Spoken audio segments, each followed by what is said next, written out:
Why do some electrical appliances in the home need a transformer instead of operating directly on the mains voltage of 240 volts? So I have a few options here. We know that the mains voltage is 240 volts and it runs at a frequency of 50 Hertz.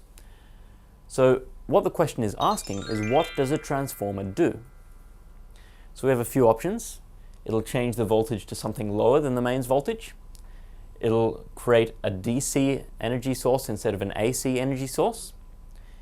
It'll change the frequency of the alternating current from 50 Hertz to some other frequency, or it'll mean that it consumes less energy.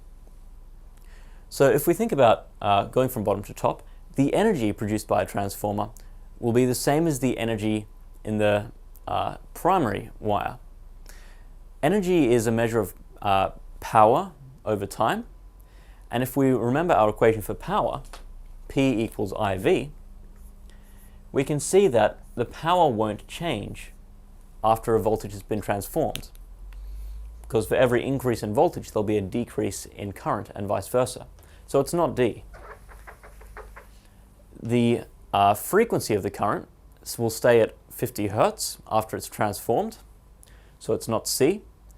And because it will stay at 50 Hertz and continue to be alternating, it's not B either. Our last option then is A. This is the correct answer.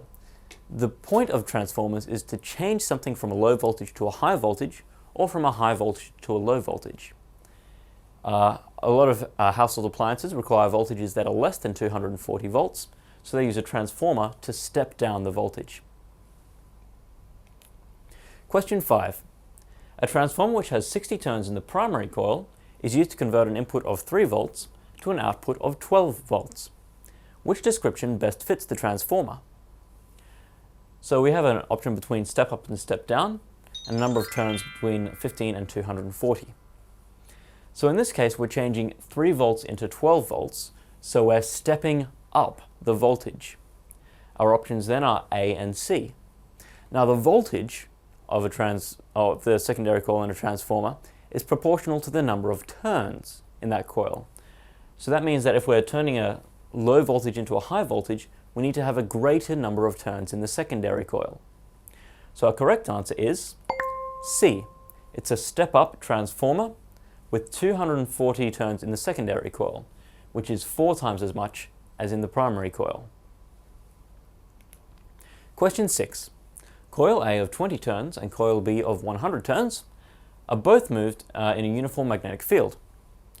The ratio of the electromotive force induced across coil A to that in coil B is, and we have a few options here.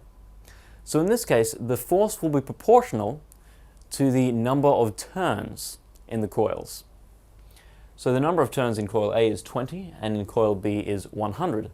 So if we look at A compared to B, it'll be 1 to 5. So A is the correct answer.